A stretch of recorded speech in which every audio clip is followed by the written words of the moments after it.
All right, so I know this is your first live homily for about 2 months. I want to keep it light today.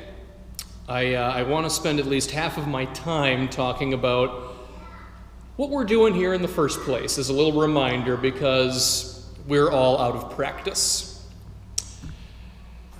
I love what Matthew Kelly says about religion in general. This is in his book, Resisting Happiness.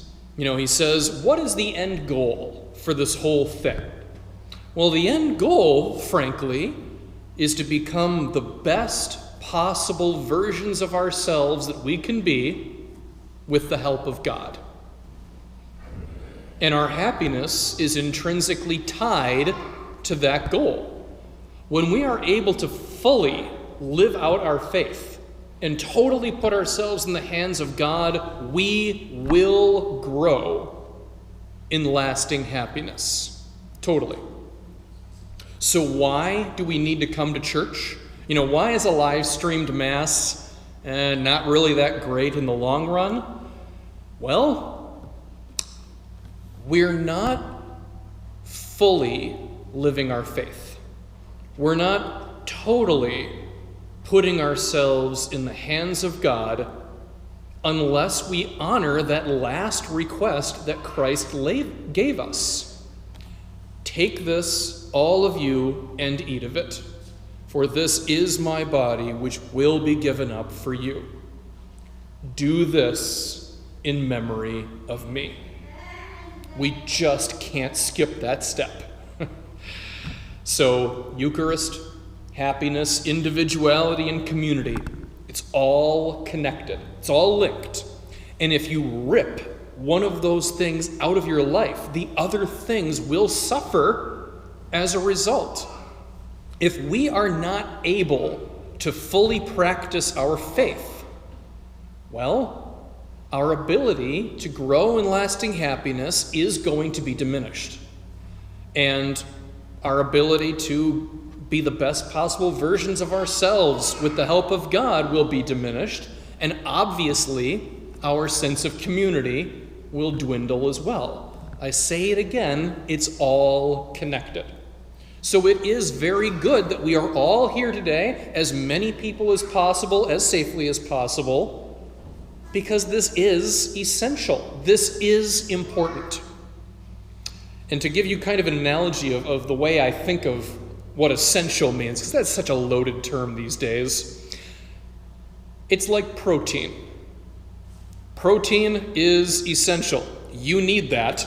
Your cells will break down without it.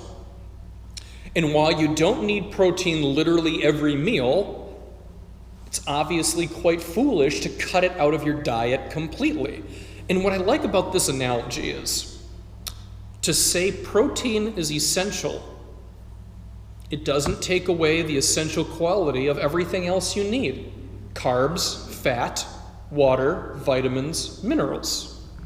Your body needs a lot of stuff to be healthy. Our lives follow a fairly similar rule. We need alone time, which you've all had in spades. But we also need social interaction. We need medicine and healthcare services. We need education, the chance to improve and grow as a person. And we need the grace of the Holy Spirit. We need all of that. It's all essential because it's all important. It's important for our health and our happiness. Moving on to something a little more directly about Pentecost.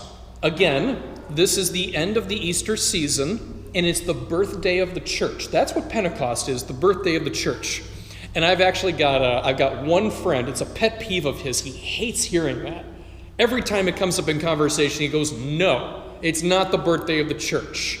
The church came about decades or centuries later when you had a hierarchy and initiation rituals and rules and buildings, all of which were different than the Jewish culture that the church came out of. And I agree with that to a point. It's true that all of that stuff came later.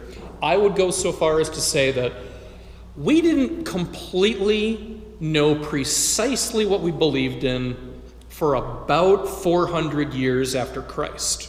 Because there were just a ton of details that we needed to discuss and evaluate and hammer down. That took time. It always takes time. But in spite of that, my friend is wrong. Pentecost is the birthday of the church.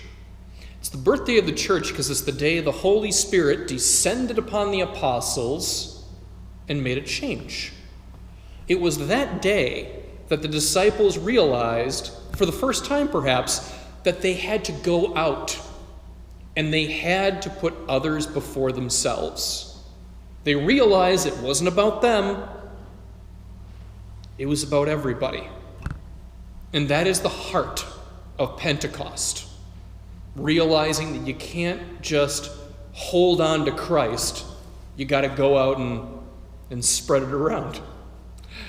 And to hammer that point home, I want to share a little quote from one of my heroes, Sargent Shriver. He was one of the movers and shakers behind Peace Corps when it started back in the 60s.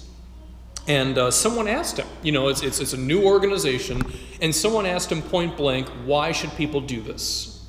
Why should young Americans join this new organization and go to these poor, impoverished countries for practically no money?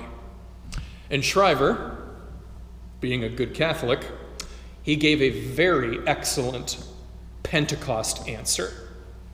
I'm paraphrasing here. I couldn't find the exact source underneath my gigantic pile of quotable works, but the last line is his. I read it, I memorized it, I will never forget it. So the first part is me doing my best to capture the spirit of his answer. The last line is his verbatim. So again, the question is, why go and do this? And his answer was, you don't go to help them. That implies that they can't help themselves, and that's wrong. You don't go to show them a better way. The American way is not necessarily superior to any other culture's way. You don't go for the sake of progress or political gains or personal aspirations. You don't go for any of that. You go because the world is your home. You go because the world is your home. I love that quote. And that is Pentecost. That is absolutely what Pentecost is all about. Go and do good.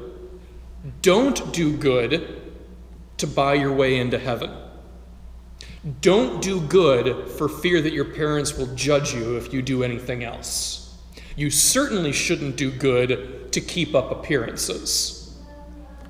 Go and do good because those are your brothers and sisters out there. And all of humanity is your family. That is the spirit of Pentecost, and it is secretly the key to lasting happiness. And we do this in memory of him.